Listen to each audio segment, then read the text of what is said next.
एक समय की बात, माता देवकी और वसुदेव जी का विवाह हो रहा था और विवाह के उत्सव पर सब लोग प्रसन्न होते हैं, घरों को सजाया जाता है, बड़ा उत्सव का समय होता है।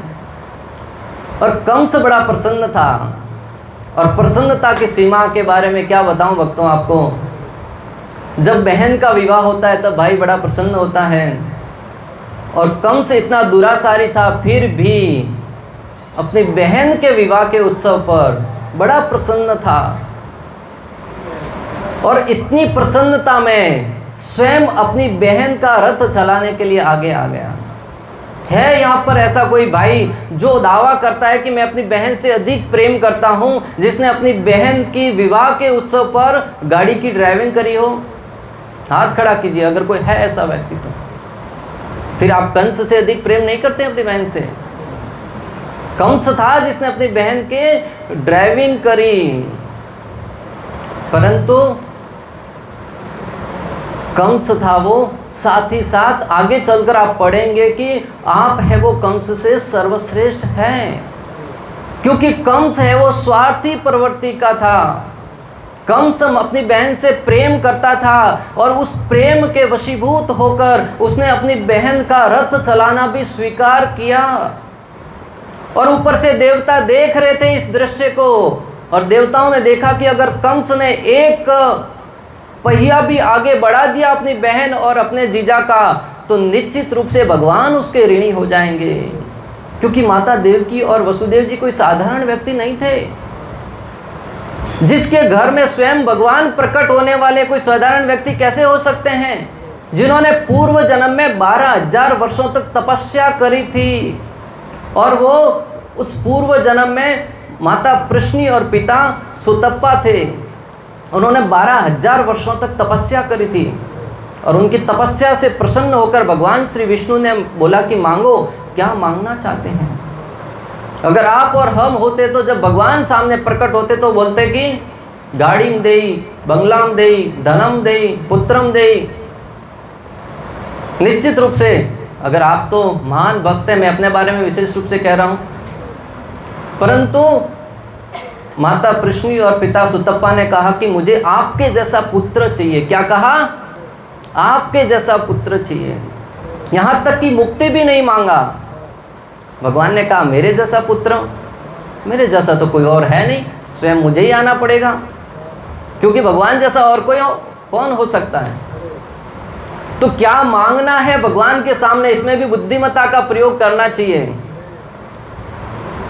तब भगवान ने प्रथम जन्म है वो माता प्रश्नी के गर्भ से, प्रश्नी गर्भ के रूप में माता प्रश्नी और पिता सुतप्पा के गर्भ से लिया, और दूसरा माता अदिति और पिता कश्यप के गर्भ से वामन के रूप में लिया, और तीसरा अवतार है वो श्री कृष्ण के रूप में माता देवकी और वसुदेव जी के रूप में लिया, जिसकी चर्चा आज हम करने वाले हैं। तो जब देवताओं ने देखा कि देवकी और वसुदेव जी का रथ कंस चला रहे हैं, और वो देवकी और वसुदेव जी जिसके बारे में मैंने बताया कि 12,000 वर्षों तक तपस्या करी थी, और अगर थोड़ी सी भी सेवा वैष्णवों की कंस कर लेता तो भगवान श्री कृष्ण के ऋणी हो जाते, और भगवान श्री कृष्ण कंस को मारने में देरी कर देते हैं। इसलिए देवताओं ने तुरंत आकाशवाणी के माध्यम से कहा, अरे मूर्ख कंस। क्या कहा? मूर्ख कंस। आज तक कंस ने कभी मूर्ख शब्द तो सुना ही नहीं था। सब लोग कहते थे महाराज कंस, नाम तक कोई बिना महाराज के नहीं कहता था, और मूर्ख कंस कह दिया। इतना असम्मान के साथ इधर उधर देखा, बोले कौन है जिसने ऐसी दृष्टता करने का साहस किया है, एक ही पल में उसका सर धड़ से अलग कर दूं। परंतु देखा कि आकाश के माध्यम से ये वाणी तो आई है। दूसरे पल में उसको मालूम पड़ा कि देवताओं की वाणी है। तब कंस को चेतना में ज्ञान हुआ कि बात तो सत्य है। जो भाई अपनी बहन की सेवा बड़ी आतुरता से कर रहा था, दूसरे ही पल देखा कि उसके इंद्रिय भोग में अड़चन बन रहा है। जो भाई अपनी बहन की सेवा बड़ी सेवा भाव से कर रहा था, जो हाथ बहन का रथ चलाने के लिए था, दूसरे ही पल वही हाथ अपनी बहन के केसों पर जा पहुंचा और दूसरा हाथ उसकी खड़ाऊ बाहर निकल आई और वह खड़ेऊ वह तलवार अपनी बहन के गर्दन पर रख दी। यह है स्वार्थ भरी मानसिकता। भक्तों, ये मात्र बात कंस तक सीमित नहीं है। आज भी हम देख रहे हैं कि जगत में अनेक लोग हैं जो अपने स्वार्थ की बात जब सिद्ध होती है, रक्षाबंधन के दिन अनेक लोग हैं जो व्हाट्सएप पर, फेसबुक पर स्टेटस डालते हैं, ओ बहना तुमसे कितना प्रेम करते हैं, ओ भैया तुमसे कितना प्रेम करते हैं। परंतु जब प्रॉपर्टी की, धन की बात आती है तो कोर्ट तक बात चली जाती है। भाई भाई के मध्य जमीन के छोटे से टुकड़े के लिए युद्ध हो जाता है, एक भाई दूसरे भाई का वध कर देता है। ऐसा आए दिन ऐसी घटनाएं सुनने में आती है। ये सारे के सारे कंस प्रवृत्ति है। लोग कहते हैं कि राक्षसों के सर पर सिंह होते थे।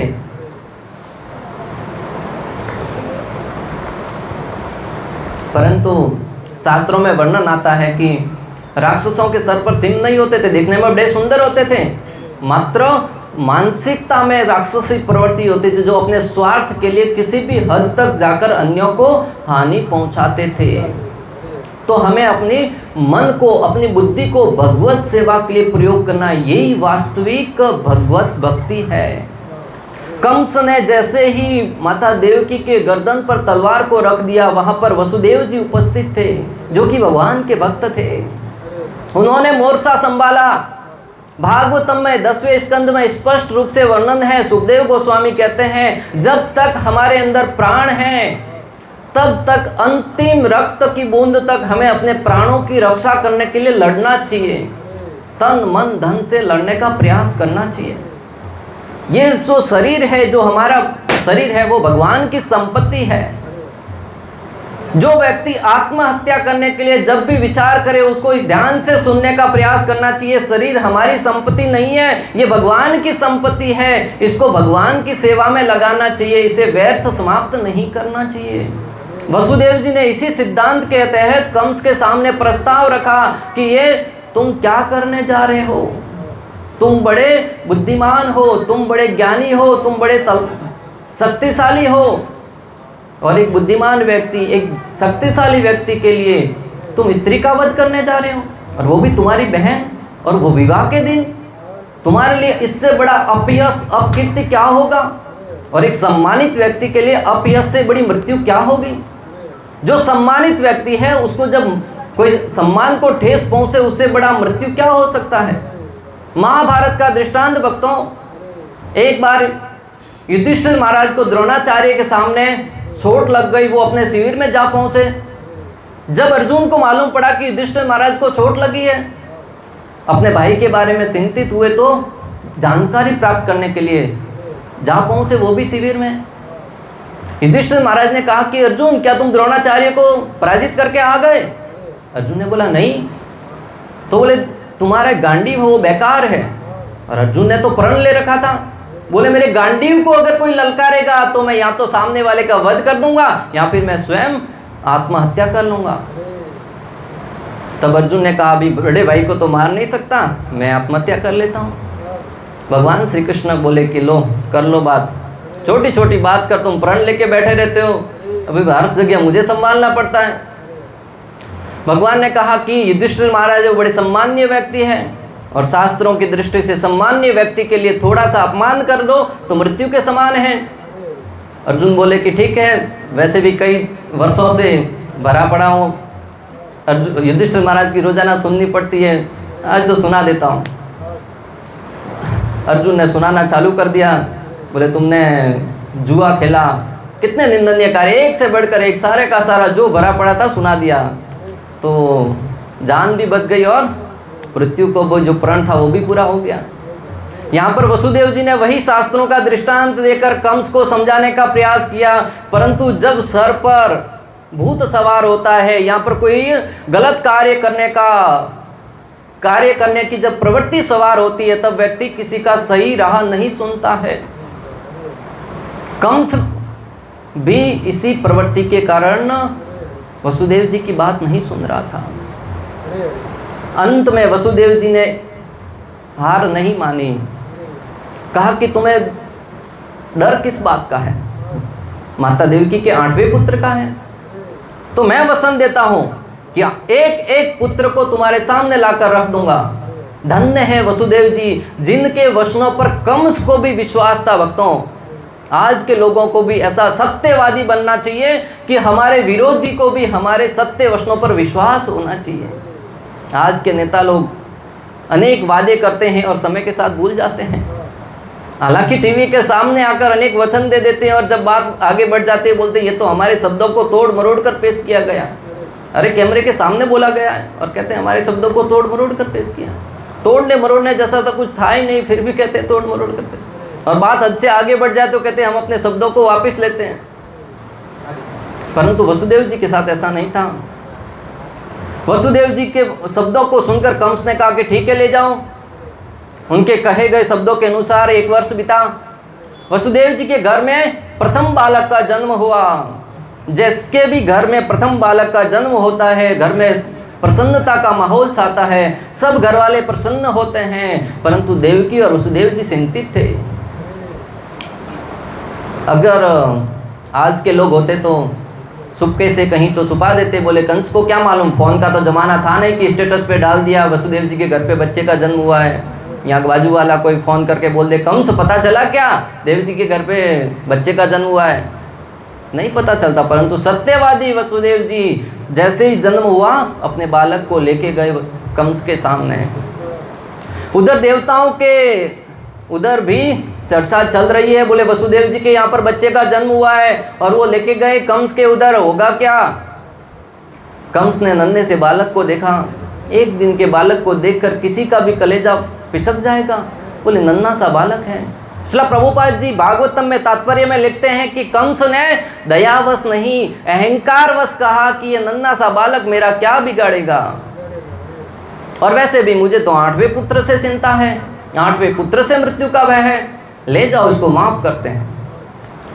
परंतु वसुदेव जी को पता था, बोले ये अपना विचार कभी भी बदल सकता है। कंस प्रवृत्ति के लोग, राक्षसी प्रवृत्ति के लोगों के बातों पर कभी भी विश्वास नहीं किया जा सकता। फिर एक बार नेता लोगों से यहाँ पर तुलना कर, यहाँ पर कोई नेता है तो क्षमा करना, खैर आप तो सब सभ्य समाज से आते हैं, बड़े बड़े पद के लोग नेताओं से बोल रहा हूँ। जब किसी सैनिक के घर में भी मृत्यु हो जाए तो बड़े बड़े पैकेज का ऐलान करते हैं, 20 लाख दे देंगे, 30 लाख दे देंगे, परंतु वो घोषणा मात्र न्यूज़पेपर तक सीमित रहती है। देने के बारी आए तो नकार देते हैं। तो यहाँ पर वसुदेव जी घर को लौट तो आए, परंतु अपना ड्रेस परिवर्तित नहीं किए थे। नाइट ड्रेस नहीं पहना था अभी तक, क्योंकि उनको पता था कभी भी कंस वापस बुला सकता है। देवताओं ने देखा कि कंस ने उसके बेटे को मारा नहीं। देवताओं की अलग चिंता, हर एक व्यक्ति की अलग अलग चिंता। देवताओं ने देखा कि मारा नहीं, कंस हत्या नहीं करेगा तो भगवान को आने में देरी हो जाएगी। सारे देवता मिलकर सरस्वती देवी के पास गए।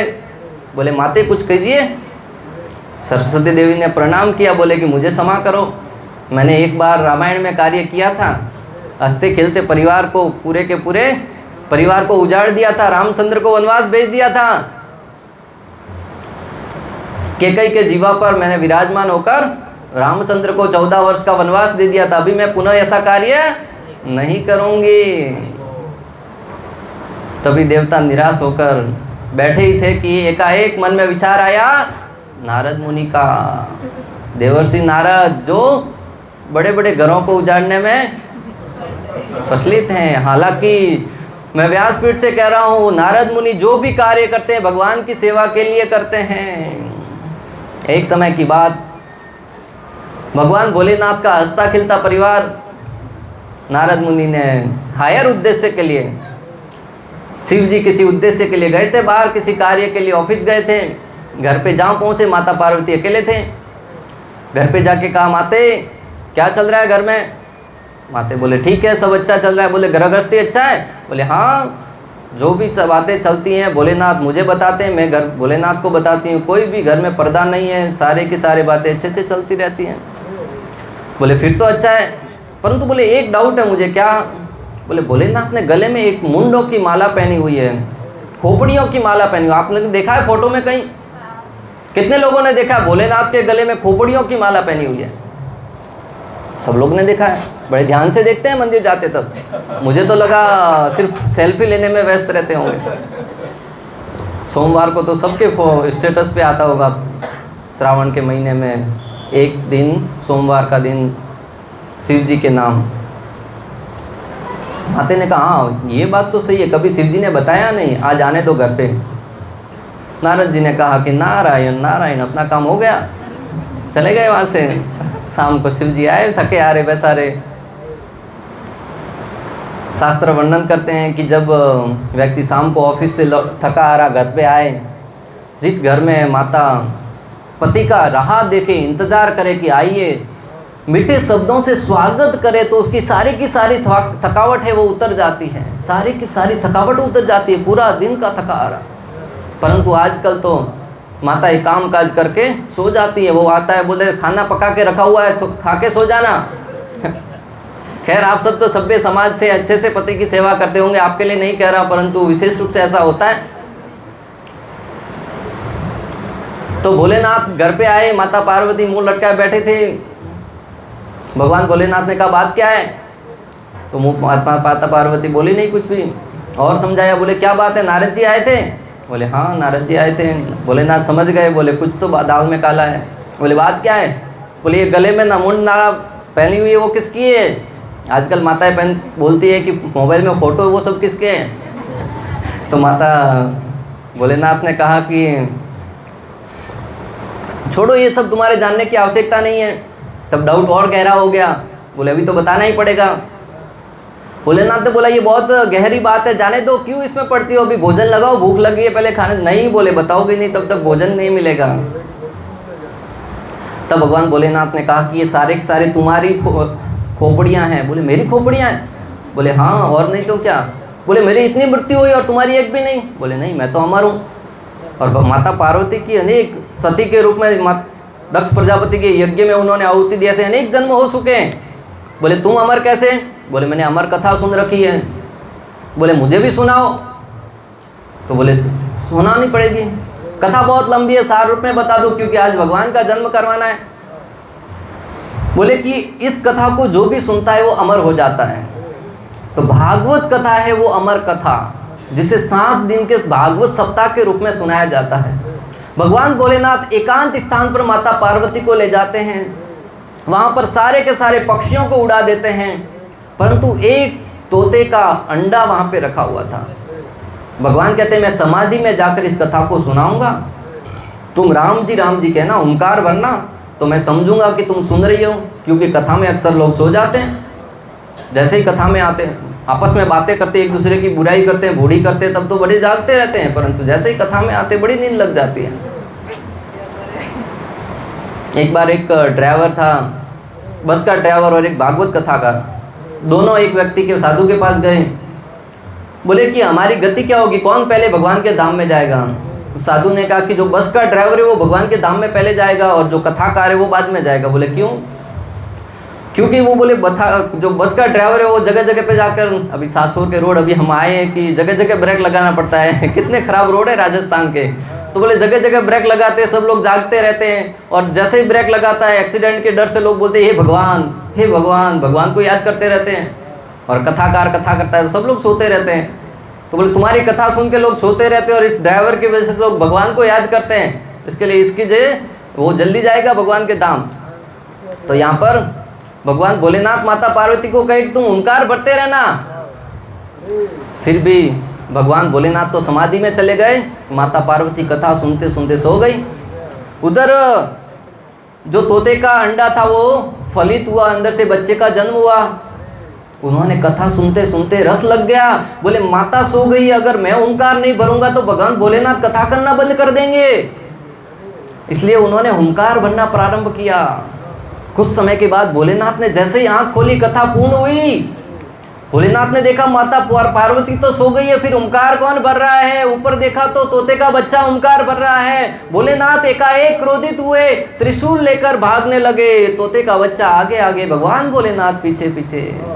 तोते के बच्चे ने देखा वेदव्यास जी की पत्नी जम्हाई ले रही थी। तोते के बच्चे ने लोगों सोचा इससे अच्छा आश्रय और कहीं नहीं मिलेगा, अंदर प्रवेश कर गया। भगवान भोलेनाथ ने तलवार त्रिशूल दिखाया। वेदव्यास जी ने बोला क्या कर रहे हो, स्त्री के ऊपर हाथ उठाओगे? बोले और नहीं तो क्या करूं, इसने अपराध किया है। वेदव्यास जी ने फिर दूसरा प्रश्न उठाया, बोले इस कथा को सुनने का लाभ क्या? बोले वो अमर हो जाएगा। तो बोले इसने क्या किया है? कथा तो सुनी है, ये तो अमर हो गया। फिर वही बच्चा आगे चलकर सुखदेव गोस्वामी के रूप में जन्म लिया, जिसने परीक्षित महाराज को श्रीमद् भागवतम का कथा का ज्ञान दिया। और वही भागवतम का ज्ञान आज आप और हम सबको प्राप्त हुई है। यह है नारद मुनि का कार्य। प्रत्येक कार्य जो भी करते हैं इस जगत के कल्याण के लिए करते हैं। भक्तों, नारद मुनि ने जिस जिस व्यक्ति को ज्ञान दिया है, मृगारी हो, रत्नाकर नाम का डाकू हो, प्रहलाद महाराज हो, ध्रुव महाराज हो, जिस जिस व्यक्ति को ज्ञान दिया है आगे चलकर महान व्यक्ति हुए हैं। उल्टा नाम जपत जग जाना, वाल्मीकि भय ब्रह्म समाना। मरा मरा नाम जपते जपते वो वाल्मीकि ऋषि के रूप में प्रसिद्ध हुए। उस नारद मुनि को यहाँ पर कंस के बाज भेजने के लिए देवताओं ने चिन्हित किया है। आज के लोग टीवी सीरियल के माध्यम से नारद मुनि को बदनाम करने का एक भी अवसर नहीं छोड़ा, परंतु नारद मुनि इतने ऊंचे तत्व है कि हम अपनी सीमित बुद्धि से नहीं समझ पाएंगे। बोलिए नारद मुनि की जय। नारद मुनि नारायण करते करते कंस के दरबार में जा पहुंचे। नारद मुनि ने जाते ही बोला, अरे मूर्ख कंस। एक बार पहले सुन चुका था कंस ना मूर्ख, अभी दोबारा सुनाया। कंस ने कहा मुझे मूर्ख कहने वाला फिर कौन आ गया।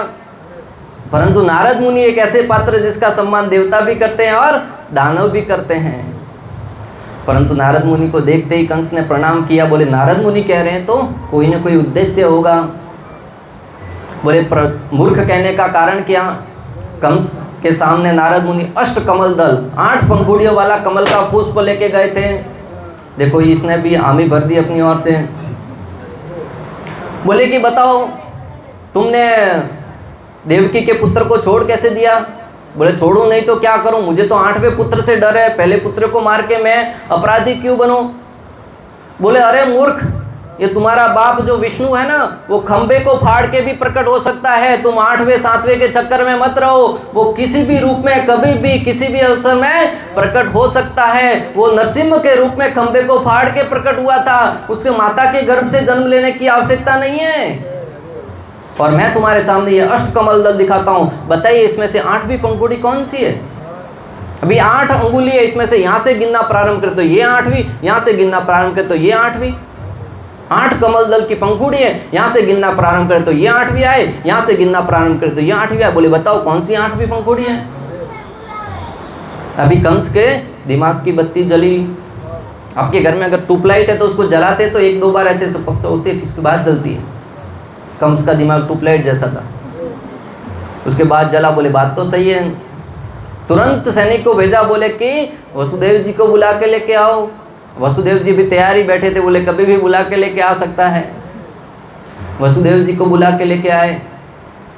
वसुदेव जी के हाथ से बच्चे को छीन लिया। देखते ही देखते उनकी आंखों के सामने बच्चे को एक शिला पर पटक के मार दिया गया। अगर आपको लगता है कि आपके जीवन में दुख आ रहे हैं, कष्ट आ रहे हैं, तो विचार कीजिए माता देवकी और वसुदेव जी के जीवन में कितने कष्ट आए थे। 1 नहीं, 2 नहीं, 3 नहीं, 4 नहीं, 5 नहीं, 6 बालकों को उनकी आंखों के सामने, आंखों के तारों को मृत्यु के घाट उतार दिया गया। हमारे बच्चों को उंगली में छोटी सी चोट भी लग जाए तो हमारा हृदय दर्द के मारे कांप उठता है। और माता देवकी और वसुदेव जी की आंखों के तारों को एक एक करके मृत्यु के घाट उतार दिया गया।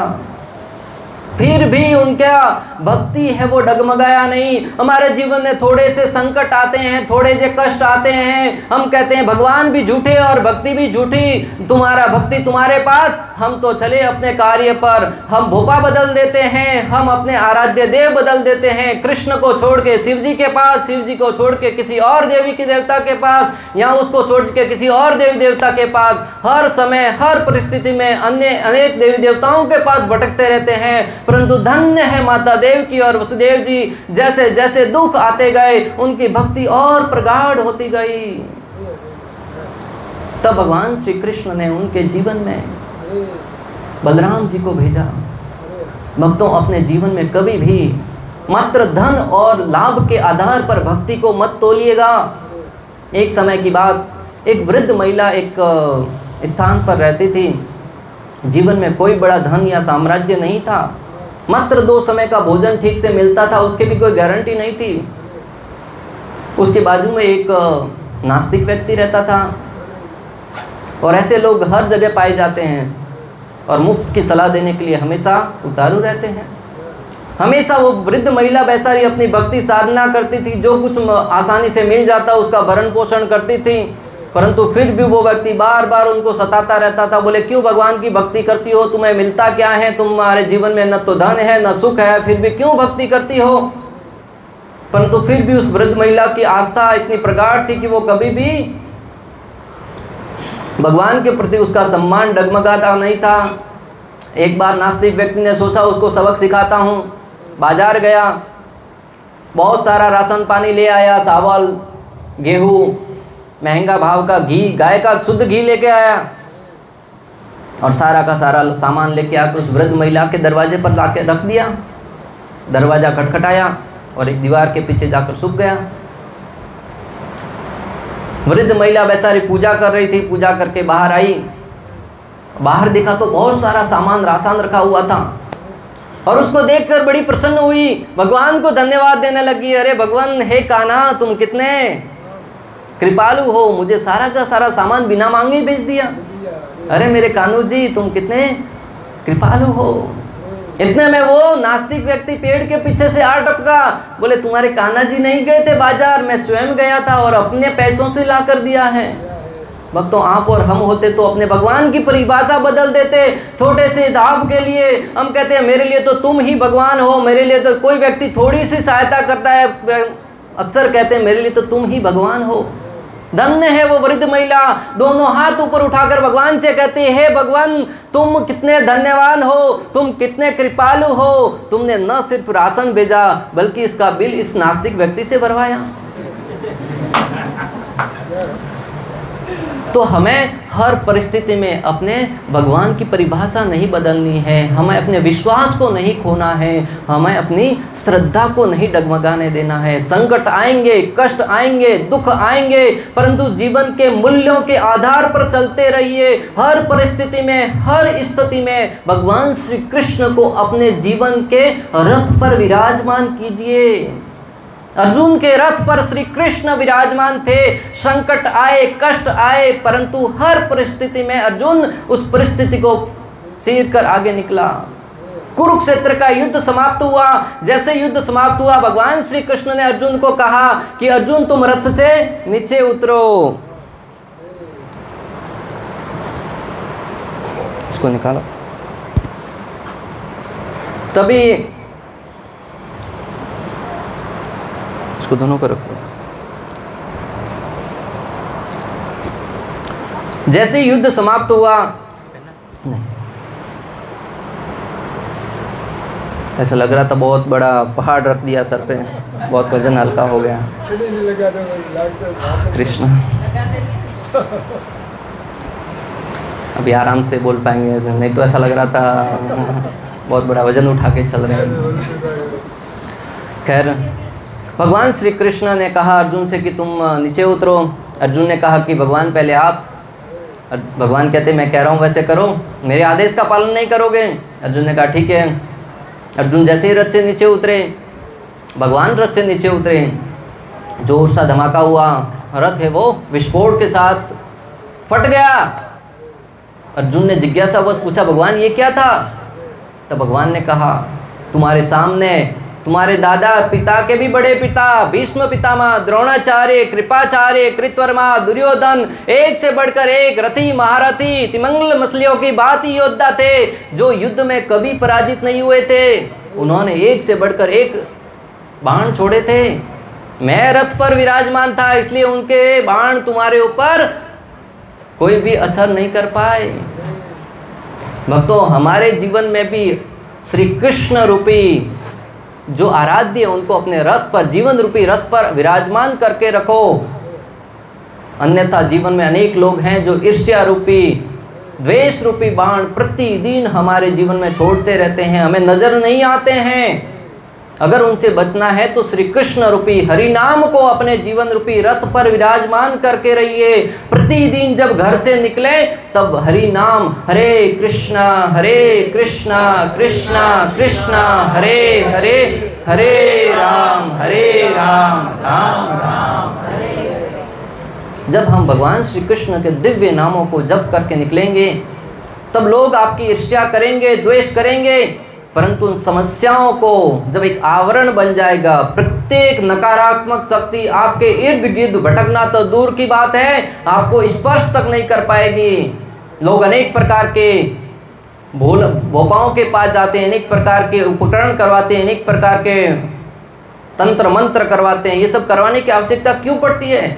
हमारे अंदर का आंतरिक बल कमजोर है। अगर आपकी आंतरिक बल शक्तिशाली है, सुदृढ़ है, कोई व्यक्ति के अंदर इतना सामर्थ्य नहीं है कि वो आपके ऊपर किसी प्रकार का तंत्र मंत्र करवा सके। भक्ति विनोद ठाकुर स्पष्ट प्रमाण है, जो एक तांत्रिक, ऐसा तांत्रिक था जो एक ऐसी शक्ति के द्वारा किसी के ऊपर वशीकरण करता था, परंतु भक्ति विनोद ठाकुर के ऊपर जब उस शक्ति का प्रहार किया गया, वो शक्ति स्वयं उनका परिक्रमा करके उसी तांत्रिक को जलाकर भस्म कर दिया गया। इसे हमें स्पष्ट रूप से प्रमाणित करता है कि हमें हमारे अंदर हरिनाम रूपी शक्ति को प्रमाणित करना है।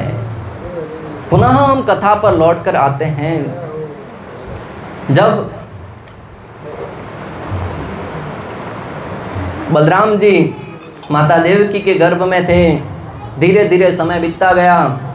भगवान श्री कृष्ण ने माया देवी को आदेश दिया कि बलराम जी को माता रोहिणी के गर्भ में स्थानांतरित कर दो। बलराम जी भगवान श्री कृष्ण से आने से पूर्व एक इस प्रकार का वातावरण तैयार करते हैं कि श्री कृष्ण वहाँ पर प्रकट हो सके। बलराम जी बल का प्रतीक है।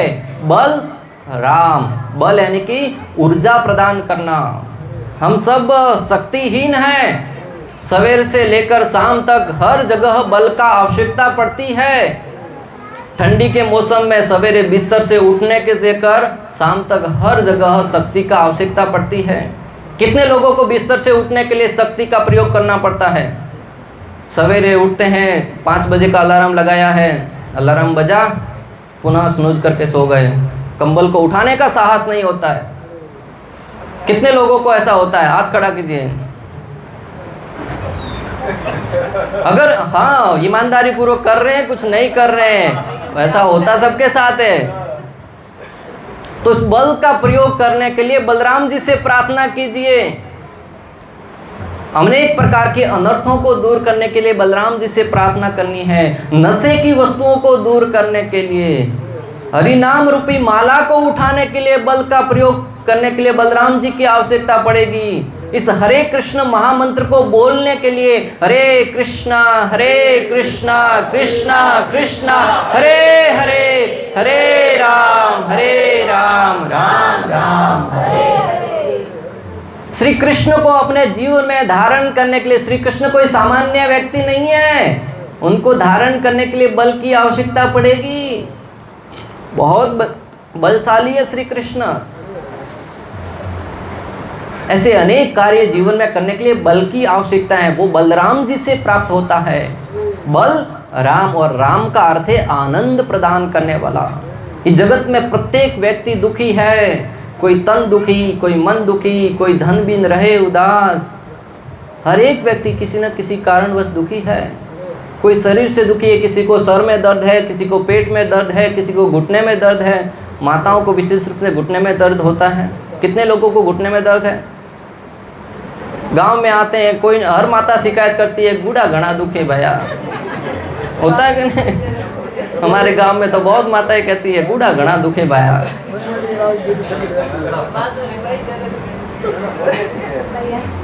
बहुत दर्द होता है, तो कोई ना कोई समस्या तो लगी रहती है। हर कोई व्यक्ति परेशान है, समस्या तो है इस जगत में, कहीं भी चले जाओ। बलराम जी वो आनंद के प्रतीक है। अनेक समस्याओं के होते हुए भी जो प्रेम से सुख पूर्वक रह सके, वो बलराम जी प्रदान करने वाले हैं। तो बलराम जी को माता देवकी के गर्भ से माता रोहिणी के गर्भ में स्थानांतरित कर दिया गया। अभी भी माता देवकी के जीवन में दुख समाप्त नहीं हुए हैं। माता देवकी को लगा कि उनका गर्भ गिर गया, 6 बालक की मृत्यु हुई, 7वां गर्भ गिर गया और वेदना का समय। इधर कंस और दूसरी तरह से चिंतित, बोले इसको 7वें पुत्र के रूप में गिनूं कि नहीं गिनूं। हर किसी की अलग अलग समस्या है। कंस है वो दूसरी समस्या से पीड़ित है, परंतु फिर भी माता देवकी और वसुदेव जी है वो भगवान को दोष नहीं दे रहे हैं। इस जगत में हर एक व्यक्ति संकट आते हैं तब किसी न किसी व्यक्ति के ऊपर उंगली उठाता है, और ये बचपन से हम बच्चों को सिखाते हैं। भक्तों, आप जानते नहीं, मैं बताता हूँ आपको, जब भी आपका नन्हा सा बच्चा गिरता है आप किसको दोष देते हैं?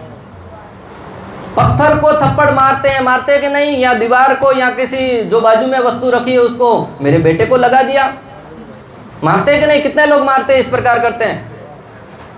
हाथ खड़ा कीजिए। संकोच क्यों करते हो? हम सब करते हैं। बच्चा तो चुप हो जाता है उस समय, परंतु वो सिद्धांत गलत सीख जाता है कि जीवन जैसे जैसे बड़ा होता है उसको लगता है जो भी जीवन में दुख आते हैं किसी और व्यक्ति की वजह से आते हैं। इसलिए तो आप देखिए, जीवन में गलती भले हमारी हो, जब भी कष्ट आते हैं हम दूसरे पर उंगली उठाते हैं कि तुम्हारी वजह से दुख आए हैं। अगर सामने कोई व्यक्ति नहीं मिले तो उंगली सीधी ऊपर जाती है, भगवान तुमने दुख क्यों दिए। और देखिए किसी व्यक्ति की एक्सीडेंट में मृत्यु हो जाए, हर एक व्यक्ति के स्टेटस पे देखिए, हे भगवान तुमने ऐसा निर्दयी कार्य क्यों किया। क्या भगवान तुम्हारे एक्सीलेटर दबाने आए थे? 120 की स्पीड में गाड़ी चलाओ तुम और दोष दो भगवान को। नशा करके चलाओ गाड़ी तुम और स्पीड दोष दो भगवान को। भगवान के पास कहाँ समय कि तुम्हारी गाड़ी में एक्सीलेटर दबाने के लिए आए। तो बच्चों को बचपन से ही हमें शिक्षा देनी है कि वो किस राह पर चलें। हम बच्चों को बचपन से ही गलत सिखा देते हैं। बच्चे की उम्र 6 वर्ष होती है, ट्रेन में सफ़र करना है, घर से सिखाना प्रारंभ करते हैं। टीसी पूछेगा तो उम्र कितना है, कितना है? 5 वर्ष, 4 वर्ष। कितना बचाना है? 500 रुपया, 400 रुपया। भले बच्चा झूठ बोलना सीख दे। एक बार एक व्यक्ति घर में बैठा था, बाहर कोई आया व्यक्ति, जाग कर देखा मांगने वाला है पैसा, अंदर झुक गया, वापस बेटे को बोला जाओ अंकल को बोलो पिताजी घर पे नहीं है। बेटा गया भागते भागते, अंकल को जाके बोला बेटा आपके पापा कहाँ हैं? बोले पिताजी तो घर पे नहीं है। तो बेटा तो बाहर जाके बोलता है कि पिताजी बोल रहे कि वो घर पे नहीं है। क्या बोला? पिताजी बोल रहे कि वो घर पे नहीं है। अभी बाहर वाले अंकल तो समझ ही गए होंगे कि पिताजी बोल रहे हैं वो घर पे नहीं है मतलब क्या है। हालांकि बच्चे को हम बोलते झूठ नहीं बोलना है, परंतु सिखा तो वही रहे हैं। ऐसा कई बार हम कहते बेटा फ़ोन मत देखो, परंतु खुद क्या कर रहे हैं। मेरी खुद की बेटी कई बार बोलती है पिताजी आप तो फ़ोन देख रहे। 3 साल की बेटी बोलती है आप तो फ़ोन देख रहे हो, मुझे देखने के लिए मना करते हो। आप और बड़े पापा तो फ़ोन देखते हो, मुझे देखने के लिए मना कर रहे हो। आजकल के बच्चे बहुत एडवांस है, उनसे सावधान रहना पड़ता है। हर परिस्थिति में क्या सिद्धांत सिखाना, हम क्या कहते हैं वो नहीं देखते हैं, हम क्या करते हैं वो देखते हैं। इसलिए बच्चों को आचरण से सिखाना है। तो यहाँ पर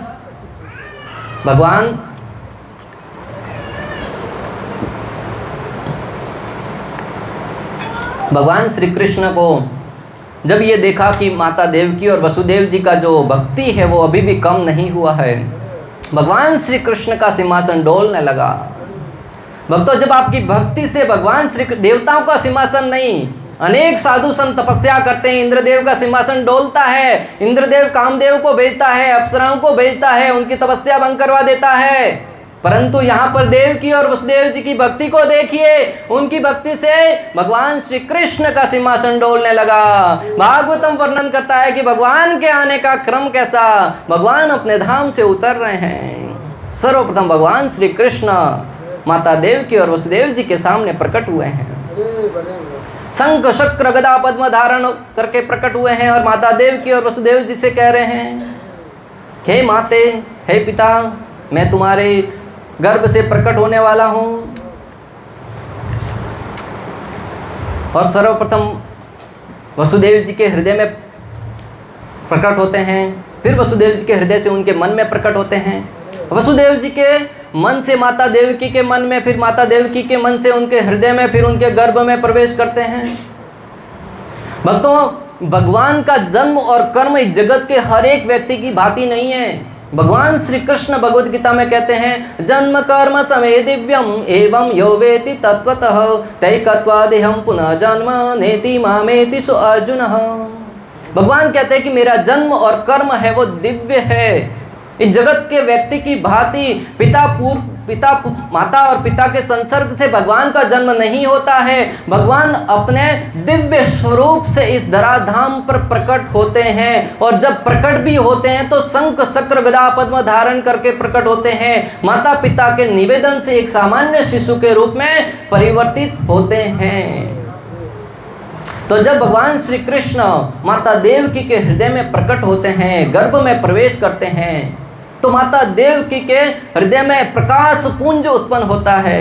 जब माताओं के गर्भ में शिशु उत्पन्न होता है तो माताओं का तेज है वो बढ़ने लगता है। यहाँ पर तो स्वयं देवकी के गर्भ में अखिल ब्रह्मांड नायक भगवान श्री कृष्ण प्रकट हुए हैं, तो कितना तेजमान होगा। कंस के जो काल में कोठरी थी उसका प्रकाश बढ़ने लगा। कंस इस दृश्य को देखकर भांप गया कि भगवान प्रकट होने वाले हैं। कंस भयभीत रहने लगा। भक्तों, आप और हम क्या उपवास करते हैं? एक दिन उपवास करते हैं, उसमें भी सोचते हैं कि बड़े भक्त बन गए। कंस यहाँ पर काल के भय से 10 दिन से कुछ खा नहीं पा रहा है, कुछ पी नहीं पा रहा है। कुछ खाने जाए तो उसमें भगवान दिखे, कुछ पीने जाए तो उसमें भगवान दिखे, सोने जाए तो स्वप्न में भगवान दिखे।